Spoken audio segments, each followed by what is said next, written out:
Welcome to this explainer. We're diving straight into one of the most critical current challenges facing the Indian economy today, decoding poverty. We hear the stats and the political debates all the time, right? But what does it actually take to dismantle poverty for hundreds of millions of people? Today, we're relying strictly on the data and the structural realities to see what this issue actually looks like on the ground. Here is our roadmap for today. We'll be defining the poor, measuring poverty, looking at the root causes, reviewing alleviation programs, and finally, assessing their actual impact.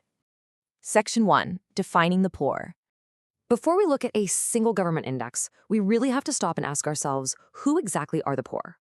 Poverty isn't just about having a low bank balance. It's a systemic lack of the absolute basic necessities for survival. It's a really harsh mix of both economic and political deprivation. We are talking about real, vulnerable people here, millions of individuals who maintain zero assets. They're living in what are called kucha huts, literally walls made of baked mud and roofs of grass, bamboo, or thatch. They work as highly vulnerable agricultural laborers facing alarmingly high malnutrition rates, and they often survived without electricity or safe drinking water, relying entirely on firewood and cow dung cakes just to cook their meals. And as you'll see, the face of poverty shifts depending on exactly where you are. In rural areas, the poor are usually small farmers or landless laborers who are totally reliant on unpredictable seasonal rains.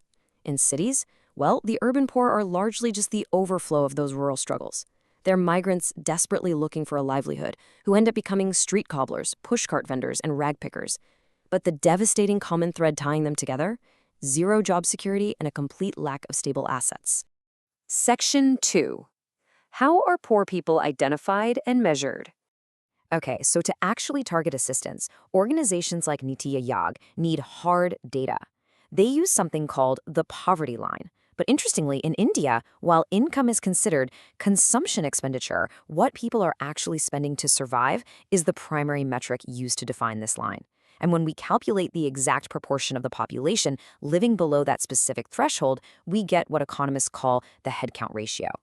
But modern measurement goes way beyond just counting rupees spent.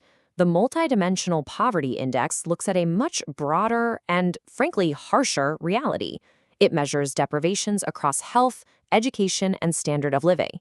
It factors in things like child mortality, maternal health, years of schooling, and even the type of cooking fuel used. It paints a much more accurate, human picture of deprivation. And here is where the data reveals a massive, really encouraging shift. According to NCERT Economics, between the 2015 and 2019 survey periods, the share of India's population living in multidimensional poverty absolutely plummeted, dropping from nearly 25% down to under 15%. That is a tremendous statistical triumph that represents millions of people literally escaping deprivation. However, percentages only tell half the story, right? We have to remember the absolute staggering scale of the number of poor in India. Looking back at the 2011-2012 estimates, that headcount ratio still represented 270 million people living below the poverty line. To put that into perspective, that was almost the entire population of the United States at the time. And critically, more than 3/4 of those individuals reside deep in rural areas. Section 3. What causes poverty? This crisis didn't just happen overnight. The roots span centuries. It actually began with British rule enforcing massive deindustrialization, which turned India from a booming manufacturer into a mere exporter of raw materials. Then, post-independence, we saw rapid population growth that squeezed already limited resources.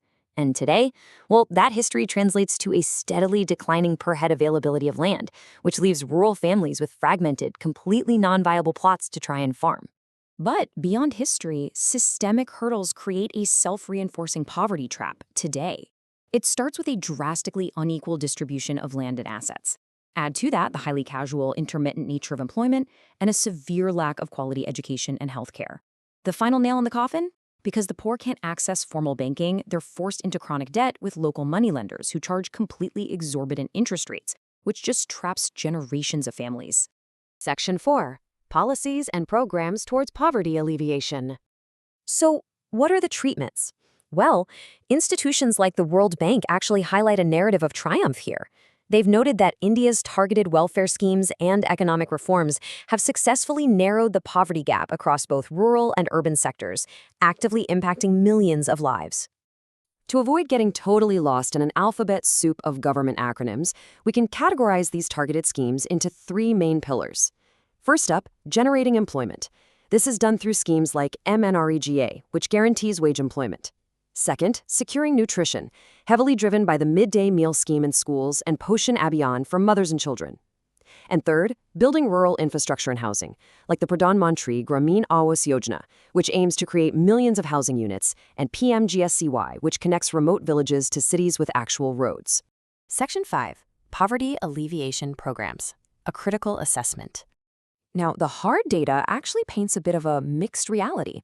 Yes, top-level indices show dramatic progress, and the absolute number of poor people has undeniably dropped. But a closer look reveals some really stubborn systemic realities on the ground. Hunger, malnourishment, and a lack of basic amenities definitely still persist. Scholars point out that while policies have progressively evolved over the decades, they just haven't achieved the radical structural transformation required to wipe the slate clean. So why do these massive, well-intentioned programs sometimes fall short? First, because assets are already so unequally distributed, the non-poor frequently end up hijacking the benefits. Second, the sheer magnitude of poverty vastly outweighs the resources actually allocated to fight it. On top of that, implementation is heavily reliant on local officials who might be ill-motivated, inadequately trained, or pressured by local elites.